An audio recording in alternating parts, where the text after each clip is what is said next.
Dear Venerable Sister and brothers, Dhamma friends, today at the second day of our 122nd retreat, we are going to start on the session of question and answers. And today we'll invite Sudhu Amudru, the Venerable Dhamma Sumitta, to read questions to start the session, please. Yes, Bhante. First question, Thero Nissarana, Most Venerable Bhante. During sit-down meditation, the primary object is here, now I am. Having observed characteristics of the four elements manifested in a gross and rigorous manner for 6 months, today I observed very subtle movements of elements during 2 sessions of sit-down meditation. The body was observed to be a waving young banana leaf in the mild wind. It was a calm more than before, and there was feeling of emptiness at the end. The mindfulness was more uninterrupted. Greatly appreciate your valued advice. May you be blessed with the noble triple gem. So this is the sitting posture expressed or manifested as the 4 elements. So if someone knows that I am observing something here and now, that is within the body, and it is a drama or orchestra of the 4 elements, from the beginning, without any primary object as such. Of course, your body is another primary object. You can directly enter into these 4 elements, and you can continue without much of exerting energy, without much of noting as such. So you can observe, for an example, you are sitting by a river is flowing, you are in a dry place, and you can observe the flow, the flux. So when and where you fork your fingers, the river will get disturbed, you will get wet. If you are to project your leg, you will disturb the river and you will get wet. So more you get a distance observation, it's just a flux. So this is the way once you familiarize the mindfulness without no specific object as such, but you see the flux, you feel the passing shore, and more you observe, more you get a distance. More you get a distance, more less energy you exert, and less amount of stress, less amount of frustration happens. And later, in a through the deductive knowledge and the inferential knowledge, you can understand the person in front of you also have the same orchestra, but he or she may not be geared to that, may not be adverted into that, not maybe observing that, but if someone is to observe, it is exactly the same. So you can imagine how the mind of the Buddha, or you can imagine how the mind of the Putujana who is not mindful, and now you, through your direct approach, not only you verify something happening under your very nose, and inferentially you can say any person, pay attention to the present moment, this is what it happens. Moment you go out of it, you are no more living, you are in a dream. You are in expectations. But this is the only thing you get awake and aware what is happening, but it's very boring. It's very monotonous. It's a flux.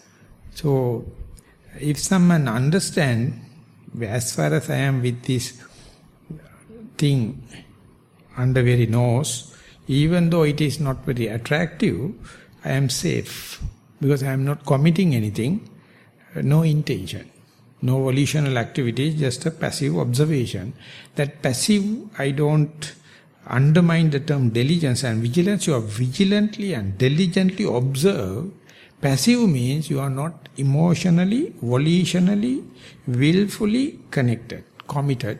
So then you find but the easy way of life. This is of course sitting meditation.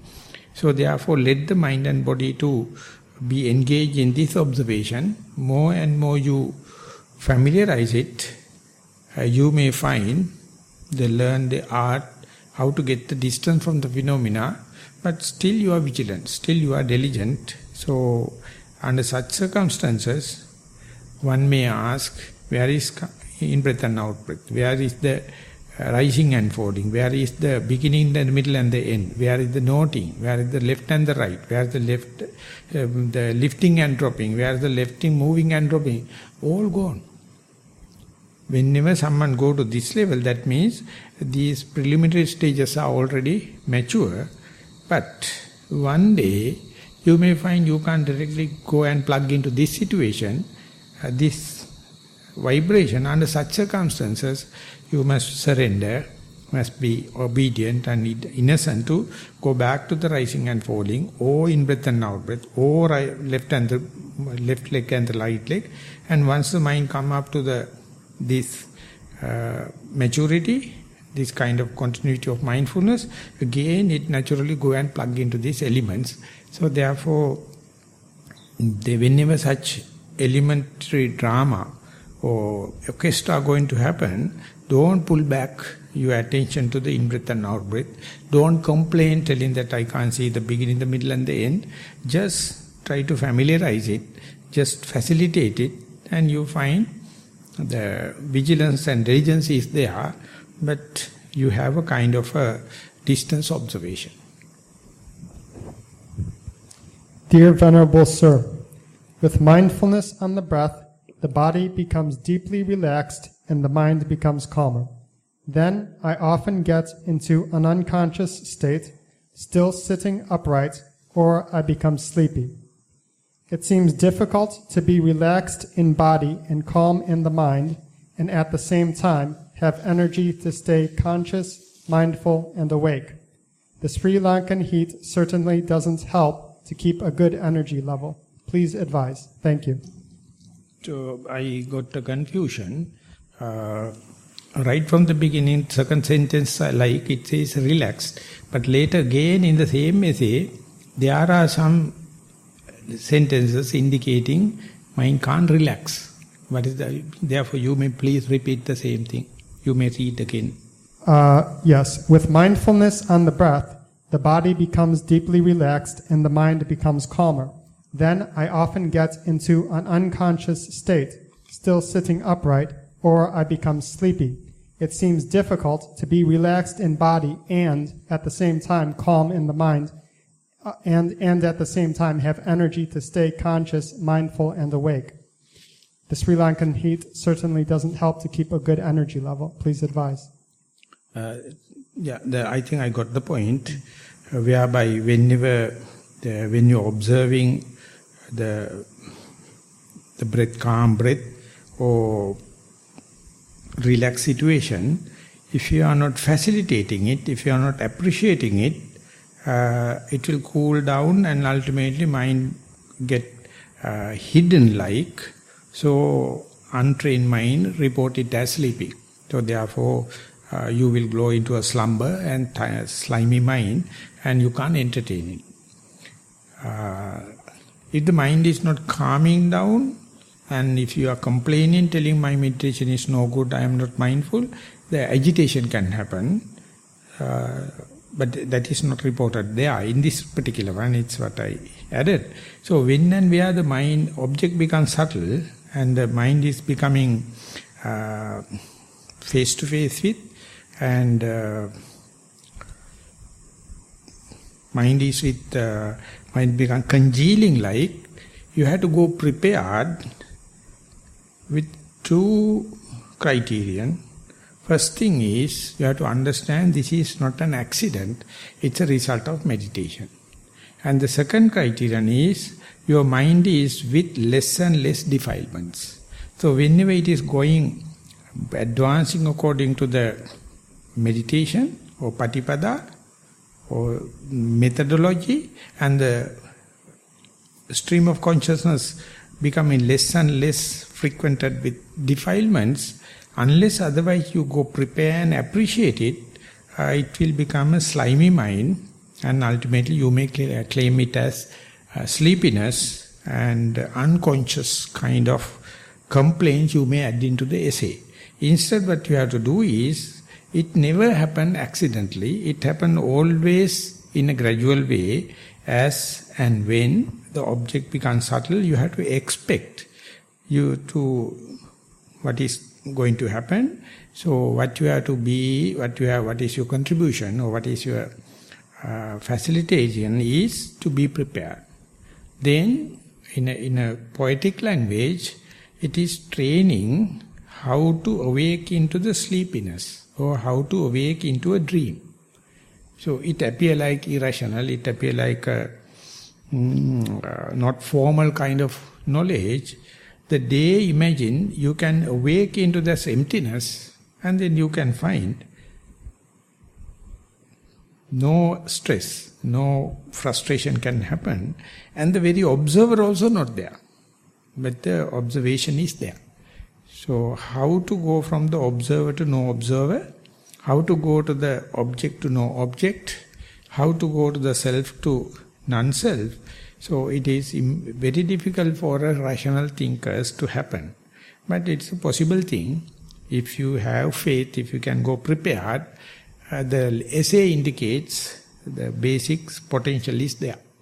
But the preparedness is not there, therefore mind become slimy and fallen into this hiding kind of character, feel like claiming unconscious, but this is a very prime heightening of mindfulness, but only thing is not gone prepared, not advised properly, mind is not well advised, so therefore doubt is undermining your situation. Go prepared, and then one day you can understand mindfulness is there, but there is no object.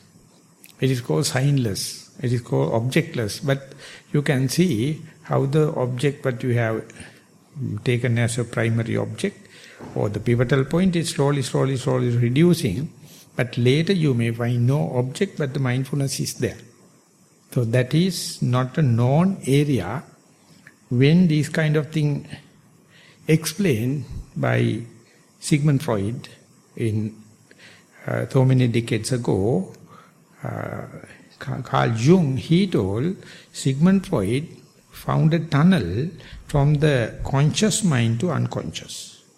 So when the conscious mind is digging a tunnel and going to the unconscious, if you do not have faith, if you do not have precepts, if you do not have mindfulness to safeguard it, you yourself entertain panic or irrational. You feel like unconscious, you feel like sleeping. But the Buddha is telling, go prepared, have faith, I can be aware, awaken into unconscious. When you go to unconscious, if you are brave enough, unconscious-wise, no difference between you and the Buddha. Unconscious-wise, there is no difference between the male and female. Unconscious mind, it is universal unconsciousness. So we have so much of fear. We have so much of fear of unknown, fear of freedom. So we are rushing back to the known area, which you have the discrimination, good and the bad, correct and wrong, all the tension. So when you go to the unconscious, you lose all the boundaries. There's no clear-cut difference between the good and the bad. There's no clear-cut difference between the male and the female. No clear-cut difference between the enlightened and unenlightened. But you never believe that kind of thing, even though you are enough the potential, because you are not prepared. So that is why in the Boy Scout and Girl Guide, the first rule is be prepared. Be prepared, it's a completely different story. If you are not being prepared, you have to say sorry. That's it. You may complain again and again, I am fallen asleep, I am unconscious, situation beyond my control, and I feel like giddy, and I feel this and that, blood pressure going up and blood sugar going up, and all the kind of complaints. But if you go prepared, it's only the fear. It is unknown. So you must have certain amount of radical reflection just to ready for the unknown, or the area where there is no boundaries. So this indicates some kind of signs appearing. So whole my talk advice is to encourage the particular person. Next time when it is happening, just be prepared. It's advancement of your practice and reduction of your defilement. So when it is happening, even though it is not familiar to you, be prepared. Then the story will be completely different one. Venerable Dhammajiva Thero, during yesterday's group meditation, I tried the Anapanasati Bhavana, but I was not successful, so I soon changed to observing the breathing at the abdomen. Normally, this is achieved without much problem. As I was unsuccessful, I tried looking within myself as if I was another person and tried to observe what I felt. I felt as if my hands and legs were not there, but felt the touch sensation. Then I felt heaviness and tightness in my legs. I observed this tightness without feeling irritated. I heard the birds chirp and the voices of the men at work. I continued to observe the tightness, reflecting on the Patavi Dhatu, which was prominent. It was past 4:15 when I decided to open my eyes after sitting in the same position from around 3:10. During this sitting, I did not feel the numbness in my legs, which I feel at times. Once I opened my eyes, the tightness in the legs was gone. I conquered the pain this time. How do I proceed?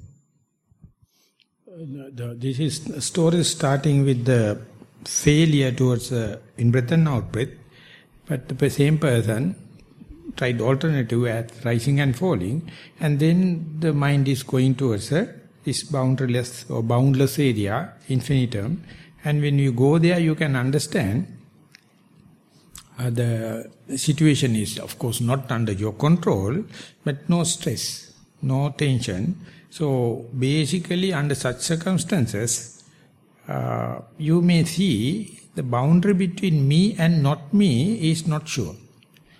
What is me and what is not me is not sure. Things are happening. So you can't comprehend. You don't know to be happy or unhappy. So you can understand, but the thing, this concentration or this kind of mentality lasting for how long, you have no control. All of a sudden again everything bursts and you come back, become self-aware, then you can see the three-dimensional world everywhere. But if you facilitate it again, whatever the object arising, and to not to react it, not to assume, just to observe it, again it can go into that boundless area where me and not me is not there. So later you may find our mind can report or have the memory only on the area where the consciousness is related with the senses. But when the mind goes to the boundless area, senses are completely gone in retirement, nothing related, but still consciousness you can aware about the consciousness, and so special kind of mindfulness is there. So more you consider this boundless situation as my second nature, and to familiarize this as more primordial than the sensuous world, that is being called the rational reflection or radical reflection and wise reflection. But uninstructed mind always pull back to the sensuous world and try to see the three-dimensional world, and then it never exists without tension. It's always with tension, always with the stress. But the way the Buddha explained is, while you are living verily in this sensuous world, there are some tunnels. You can go into the temporary periods, no boundary, no me and not me kind of a boundary, and you go due to your correct effort. So they are also just like in the early situation. Next time you have to go prepared. Don't expect anything, but go prepared. And when the boundless situation happen, if possible, be there as long as possible. To be there, what you have to do is simply doing nothing. What you have to do is simply doing nothing. So language is losing its grip. So we have to use the same the childish language, and you have to project. You have to proceed, and later you may understand the art of going from known to unknown, egotistic to non-egotistic, bound to the non-boundary, and me and not me boundary to the no me and not me boundary. And it is not a must in sitting. Sometimes even in walking meditation it can happen. Even in the day-to-day activities it can happen. So, but according to my experience, many get acquainted with the situation basically or at the beginning in sitting. So that is why we call sitting is meditation. That is the notion came into our mind. Whenever someone is telling, I have no time for meditation, that means I have no time for sitting. But if you train it up to the walking and day-to-day activities, meditation is not limiting to the sitting posture. And the mindfulness is not limited to the sitting posture. You can diversify into the many postures. So when such a thing happens, not only by mere expectation, but you have to strategically go into that, maximize it, and make sure that you can go into, even in walking posture, even in the other day-to-day activities, and that is the only time you are living. Other time you are partial. Either you are a seer, or hearer, or a person smelling, or tasting and touch, or thinking. That means only one faculty working, other all five suppressed. But here, no faculty work, therefore all are working. But it is also something irrational, contradictory in language. But I am happy if someone can understand these kind of low worlds or shifting of paradigm or other things are available, and still without entertaining doubts, without being fearful, you go there. For that you need a kind of a brevity. You must be brave enough to go there, and if you wish to go again and again, the same simple terminology I have to use, you must be prepared. And then this will be very familiar thing in meditation, so much so, whatever the tension other people try to give you, it is not holding. Because your way of thinking is not something holding, it's always ready to topple, and or otherwise when you put water into a lotus petal, even if it is holding, it is not smearing. Even if you put some water into the lotus leaf, it's not smearing. So likewise you can understand, one person told it in this way, I think it is more dramatic to present. The tension and the frustration can't live without your mind. Tension and frustration can't live with your consciousness. But you have to understand your consciousness can live without the tension and frustration. You are the bloody fool harboring frustration and tension, that is your personality. You try to make the personality and storytelling out of consciousness, but mind you, Buddha is smiling. He says, your consciousness can live without tension and frustration, and that becomes a stranger because we have lived with the tension and frustration so much of years of time. So when such a thing happens, just facilitate it. That's it. That is your contribution to the your well-being or your meditation or your mindfulness. With my highest respect, I make this submission for the kind consideration of Venerable Sir. My prime object is anapanasati. Once I settle down in sitting posture, I am signifying in and out breath in attempting to target the rest of the world. Yet, in about 10 or 15 cycles of in and out breathing, the mind resorts to its usual monkey habit. However, I am realizing that my mind is out of the object within a short while. In this exercise, I understand very well my mind takes a series of objects at a very high frequency. I have two concerns. One is how to prevent the monkey habit of the mind or control it. The other concern is that whether the flow of in and out breath that comes into the mind in the form of rupa skandha is the physical one or creation of the mind. I would like to take that person to the stage and to cross-question if I am permitted. Okay, so you may please pass the mic. I am happy that the writer appeared. So my first question is, when the monkey mind happens, do you stop it and bring the attention to the rising in-breath and out-breath, or is naturally come back, or what is the end of the monkey mind, simply? When I realize, I come back to the same object. Naturally. What do you mean by realize? I realize now my mind is not with the in and out breathing. Yeah, okay. That point, I ask all the audience to share this event. When the mind is unmindful, does that very mind knows that I am unmindful? It is mindful but not in the object. Yeah. So therefore, there is nothing complaint regarding the mindfulness is concerned. Because yes. Object is not the desired object. Object is not the primary object, and it has gone to the monkey mind or maybe thinking. But the last one of your allegation is that telling I am concerned about this monkey mind. If the mindfulness is intact, what is to be concerned about the monkey mind? I was thinking that I should concentrate on the in and out breathing only. So no one gave that instruction. Where did you pick that instruction? That's the torturing machine. So there you bought it from home and you are brooding upon that. So I am not accusing you, I am not hitting you, this is my way.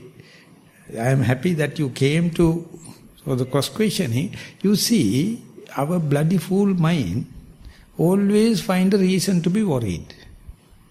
They impose. He says, I am a person always much with the in-breath and out-breath. That means so much with the permanent notion. Whenever object is changing and it becomes impermanent, you protest. You say, I am concerned about because my mind is not in the in-breath and out-breath, it is change or going to the other kind of thing. But the Buddha says, be prepared with the impermanence as your outlook. This is a very clear impermanence, and second point is still you are mindful.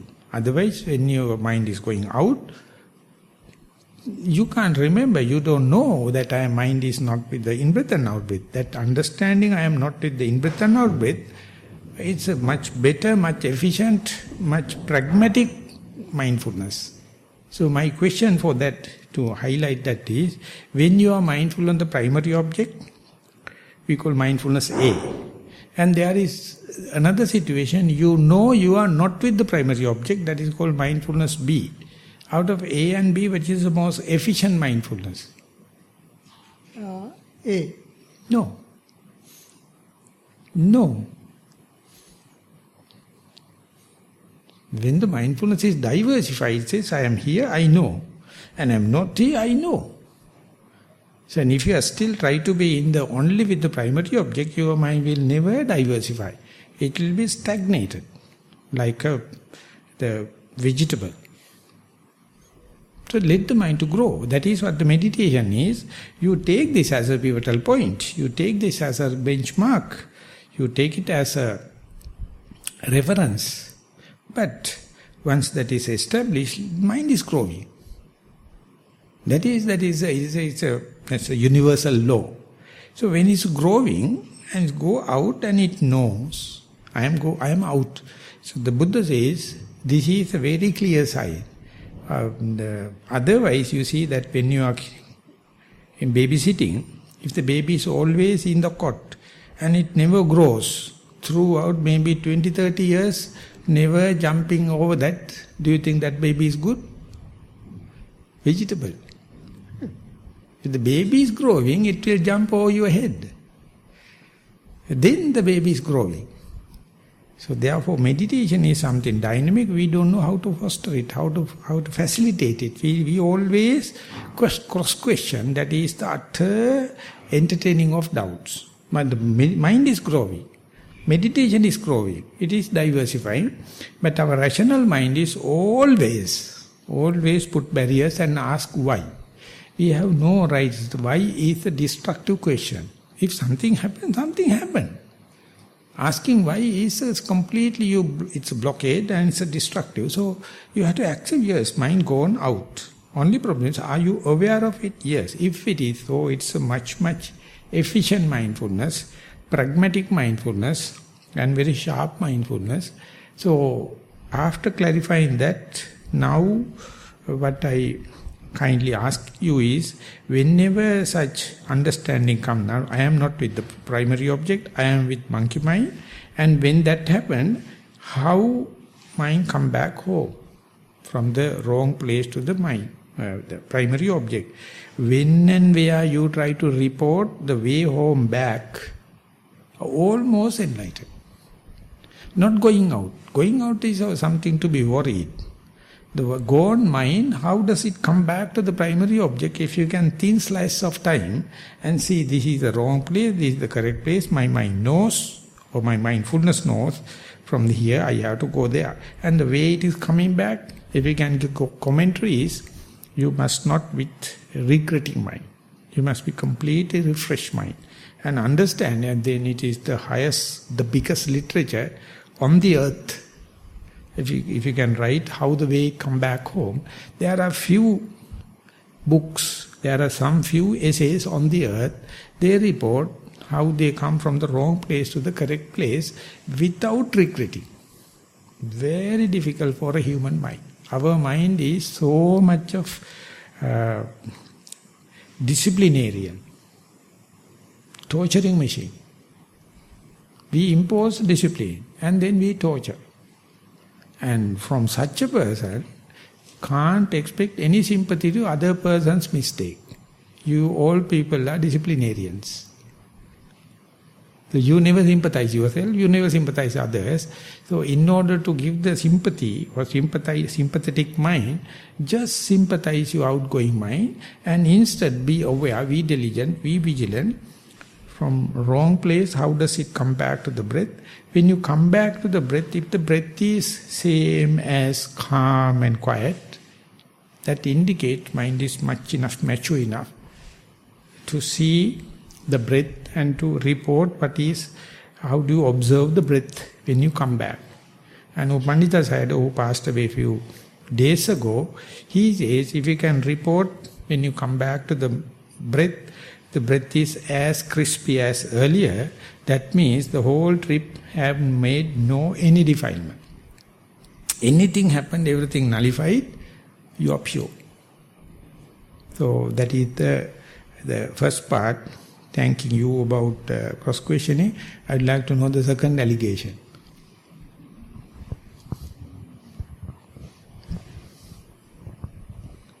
The other concern is that whether flow of in and out breath that comes into mind in the form of rupa skandha is the physical one or creation of the mind.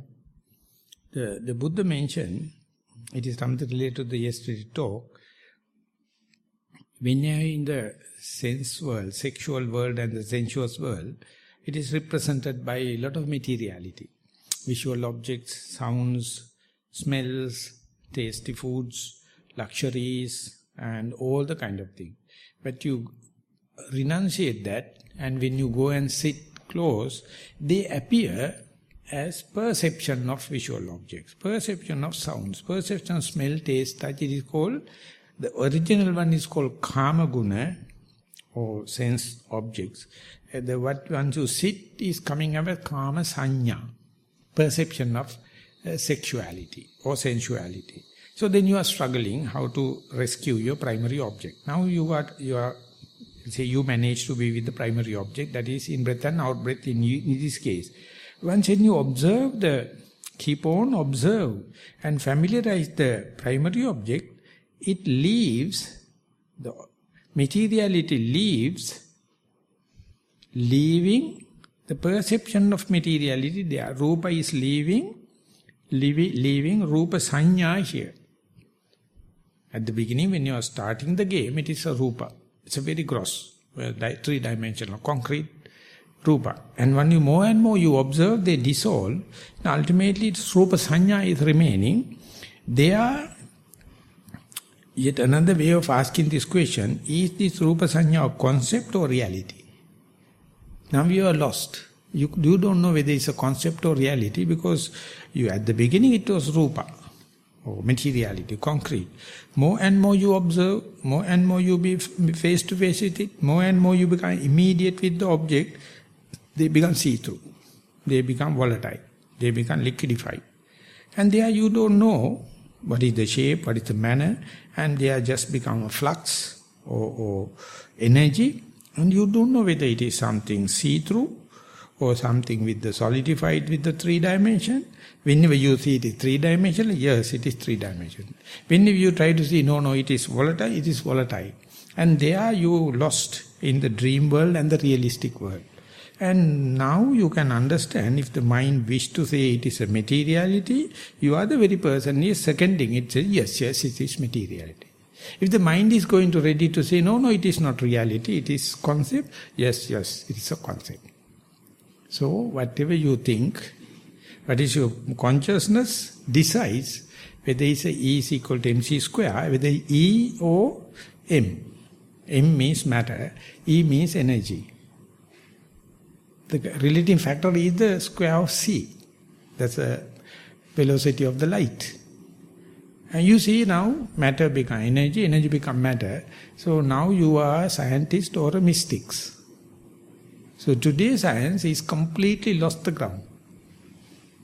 It's more and more you go to the closer to the materiality, atomic, subatomic and particle physics, you don't know whether it's energy or matter. So even now, even after the Schrodinger, of course, gave the formula, but still the physicists are fighting on that. But the Buddha, without any lab, without CERN and machines, 2600 years he told, if your mind is advanced enough, you can see things as a matter or you can see things as energy. But if you are going to tell a classroom student in the physics class and say the thing can be changed to matter and energy, they can't comprehend, they will not be happy. They are not prepared. But you, as a meditator, karma can be replaced by karma sanya, the sensuality can be replaced by perception of sensuality, and the rupa, the matter, can be replaced by perception of the matter. Then science and mystics, they merging each other, and they are, you can't reduce to it's physics or chemistry or biology or zoology, nothing. So it's a very good thing, but instead of asking, what the Buddha says is repetitive observation. Anupassana. Anupassana means it is what you call the science. Science means once you see, it must be repeatable. When you're repeating exact, it must be even for the another person. These are the two criteria upon which science developed.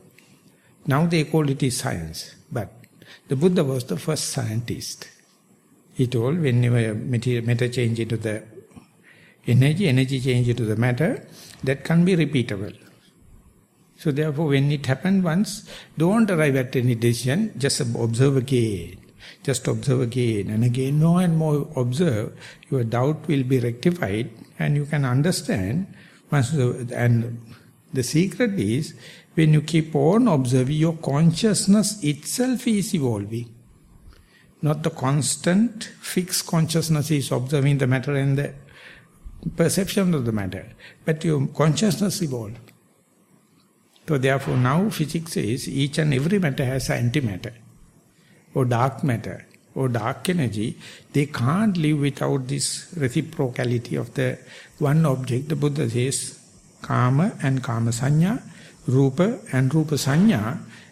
So whenever the Rupa Sanya happened, the first poem in the Dhammapada, Mano Pubbangama Dhamma, Mano Setta Mano Maya, Manasache Pasannena Bhasativa Karotiva, Satomanan Sukamanveti, Chayava Anapayani.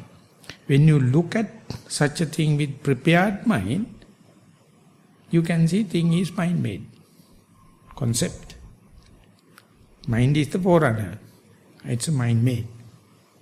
But if you are the materialistic person, he says, no, nothing concerned about the mind.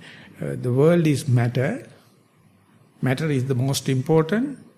Capital, land, labor and management is the everything. So they reduce into the matter. But the yogi must be in between. Don't go to the concept, don't go to the reality. You see, these can be changed.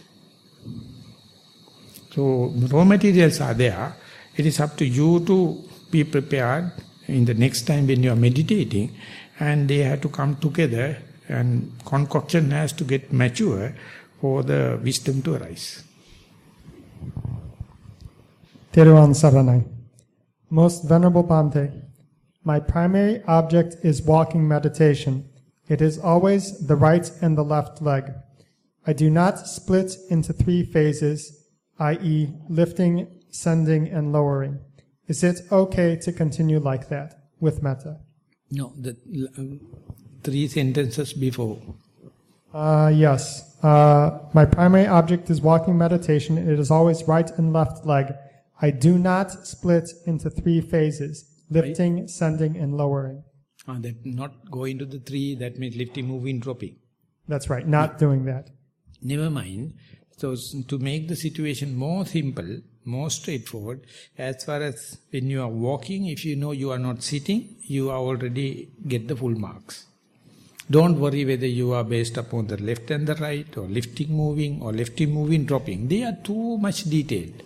That is just for the verification. So therefore don't entertain doubts while you are walking. If you know you are walking, okay, that's so well and good. Within that you may say left and right, you may say lifting, moving, you may say lifting, moving, dropping. Of course, in the systematic way, lifting, moving, dropping is better than the lifting and dropping. Lifting and dropping is better than the left leg and the right leg. But don't make it a point to be entertain doubts. As far as you are walking, if you know you are walking, or as far as you are walking, you know you are not sitting, you are not standing, you are not sleeping, just continue without doubts. When you are continue, mind progress. It knows where to look into the left and the right, how to put into the lifting and dropping, how to put in lifting, moving, dropping.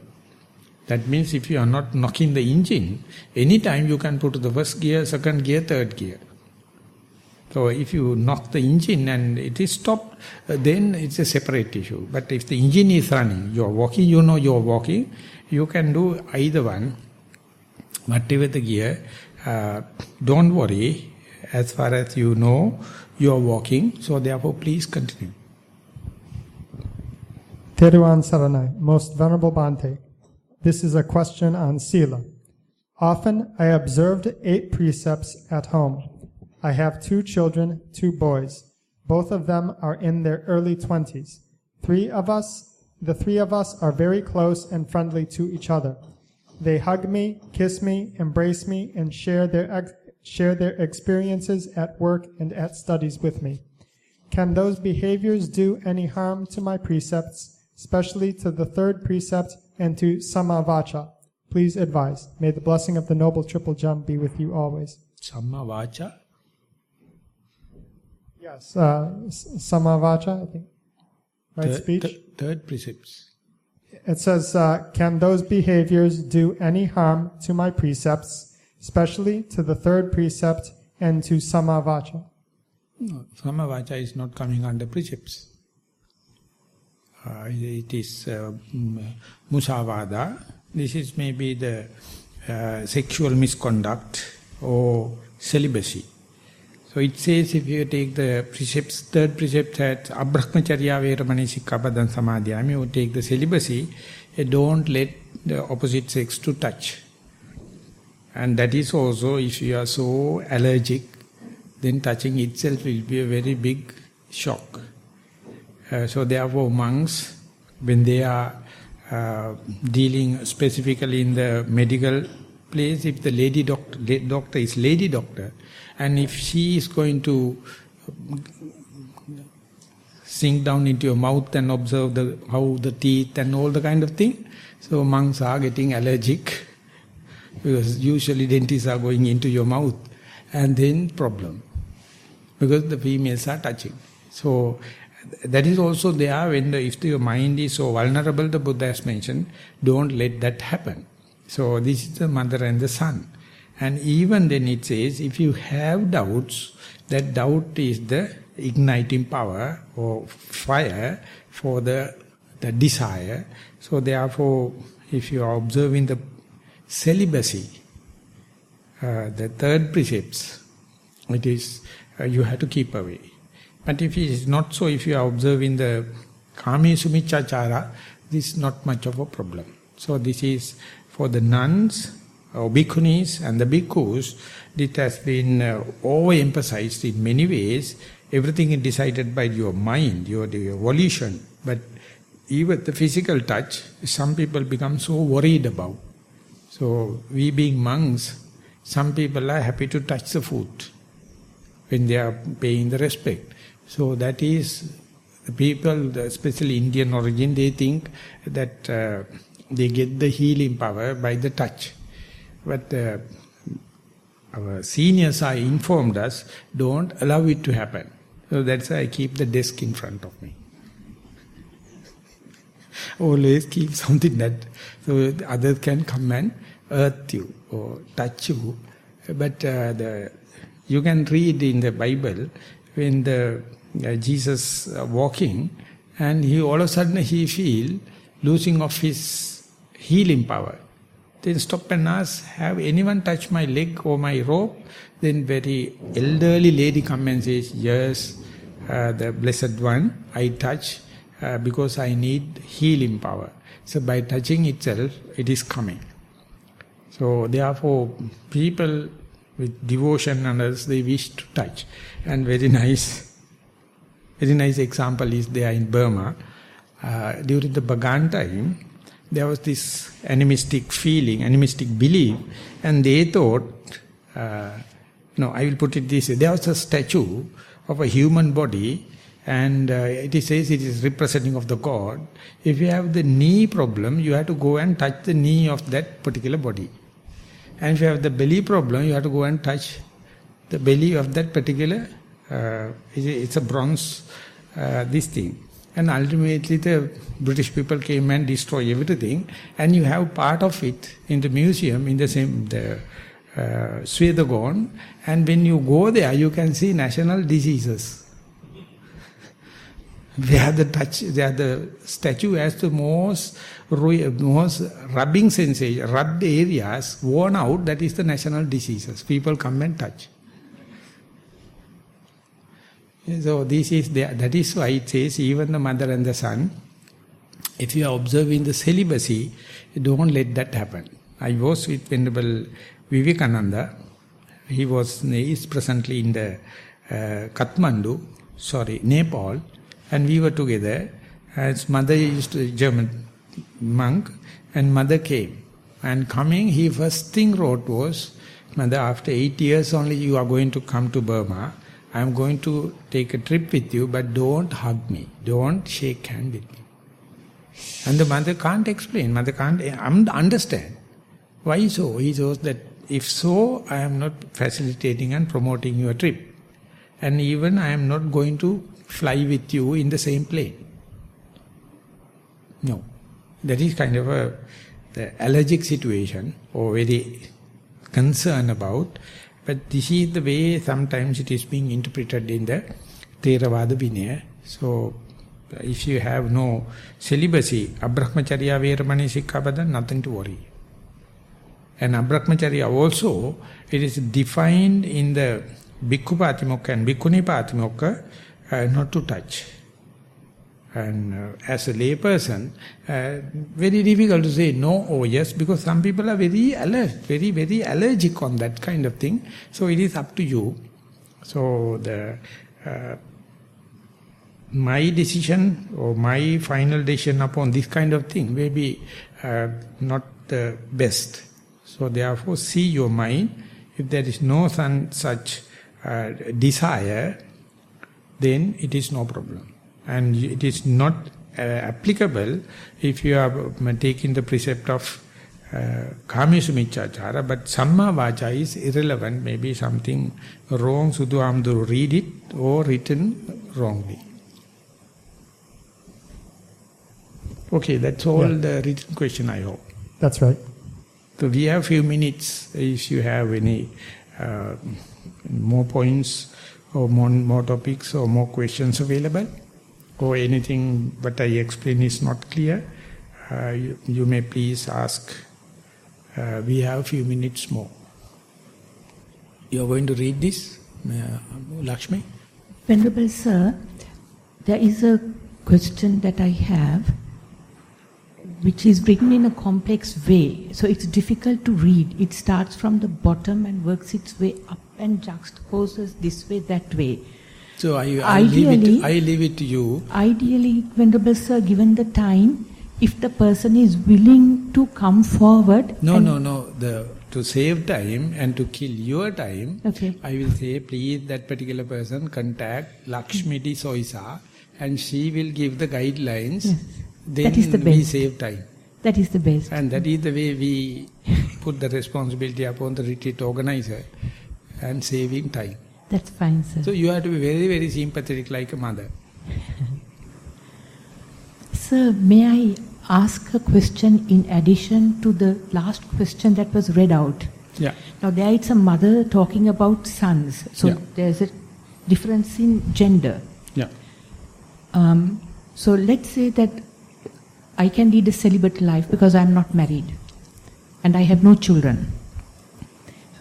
But there may be females around me who are good to me and whom I may reassure by physically touching or hugging. Say, before I left to come for the retreat, when I know that people are sad, I might give a little hug before coming.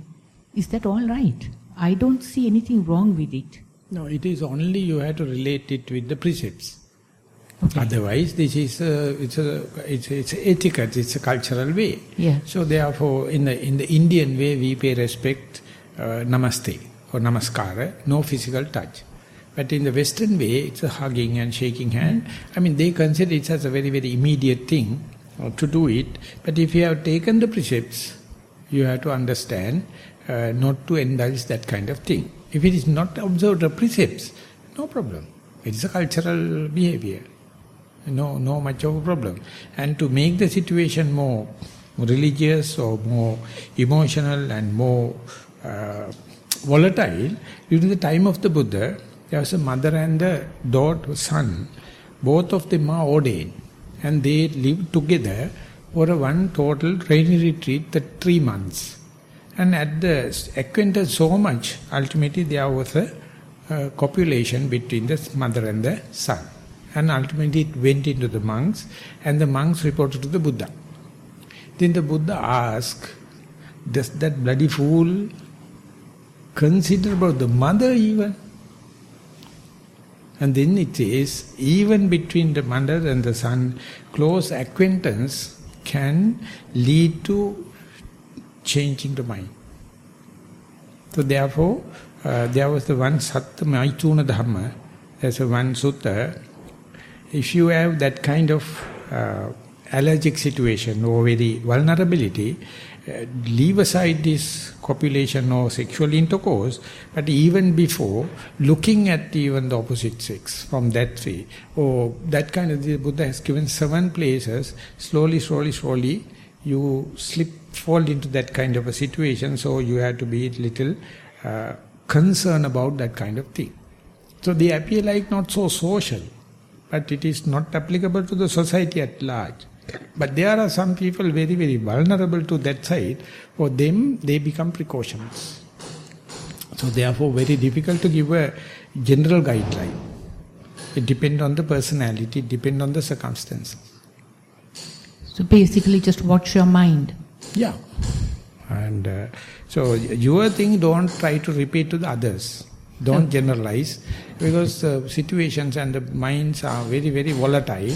So therefore we have to just refer to the Buddha or refer to the Tripitaka and say, these are the information, you better read it and see and act according to the circumstances. Thank you, sir. Okay, we have taken 1 hour and now we will take time for walking meditation, and we will be meeting here at about 3 o'clock for a group sitting. Thank you very much for the participation.